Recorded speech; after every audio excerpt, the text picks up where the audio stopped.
बात रही अभी से।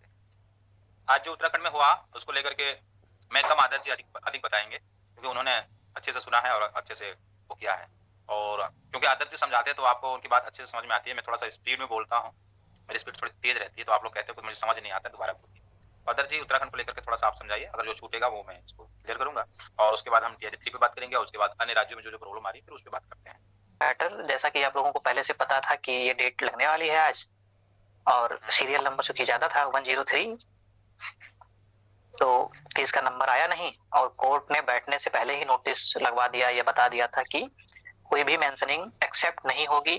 हमारे काउंसिल्स वो वर्चुअली और फिजिकली, यानी नैनीताल हाई कोर्ट में फिजिकली और मनदीप कालरा जी एवार जो हमारे केस के रग रग से वाकिफ हो चुके हैं, वर्चुअली जुड़े हुए थे, उनकी पूरी टीम जुड़ी हुई थी। तो उन्होंने मेंशन किया बट कोर्ट ने एक्सेप्ट नहीं किया। लंच बिफोर मेंशन किया, कोर्ट बैठने के साथ ही मेंशन किया और एट लास्ट जाके लगभग 4:02 या 4:03 पे हमारा केस मेंशन के बाद ही टेकअप हुआ। फिर 2 से 3 मिनट की बात हुई। वहां पे जो है काउंसिल ने मनदीप सर ने मेंशन कराया, उसके बाद उन्होंने जनरली ये बताया कि आपने स्टेट को 2-2 बार मौके दे दिए हैं कि ये यहाँ के आके बताएं कि इनको शामिल क्यों नहीं किया गया, और हम यहाँ आपके पास इसलिए आए हैं कि आप हमको आदेश करें सरकार को कि हमें काउंसलिंग में शामिल किया जाए। हमें का मतलब एनआईओ जिलेट कैंडिडेट से है। तो उत्तराखंड के जज साहब ने पूछा, हाँ भाई क्या मैटर है? तो उसमें जज साहब को स्टेट काउंसिल ने जो जवाब दिया कि एक तो घुमाने का उन्होंने प्रयास किया कि सर आचार संहिता लगी है, ये वो, थोड़ी आवाज क्लियर नहीं आई। तो जज साहब ने पूछा भी कि ये आचार संहिता क्या होती है, मतलब कोर्ट का आचार संहिता पे कोई इफेक्ट नहीं होता। तो आई थिंक उसमें उनको लगा होगा शायद कि कोर्ट ऐसा आदेश दे सकती है कि इनको काउंसलिंग में शामिल करो करके, तो हो सकता है इसीलिए उन्होंने ये बात बोल दी हो कि आज आदेश ना करें या कुछ डिले हो जाए।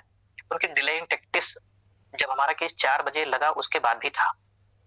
ये एफर्ट स्टेट गवर्नमेंट ने आज भी दिखाया, और जो काउंटर रिजॉइंडर हमको लगाना था वो हमने लगा दिया, और स्टेट का काउंटर जो आया है वही घिसी पिटी बातें जो ऑलरेडी डिसाइड हो चुकी हैं, जिसमें कोई दम नहीं है।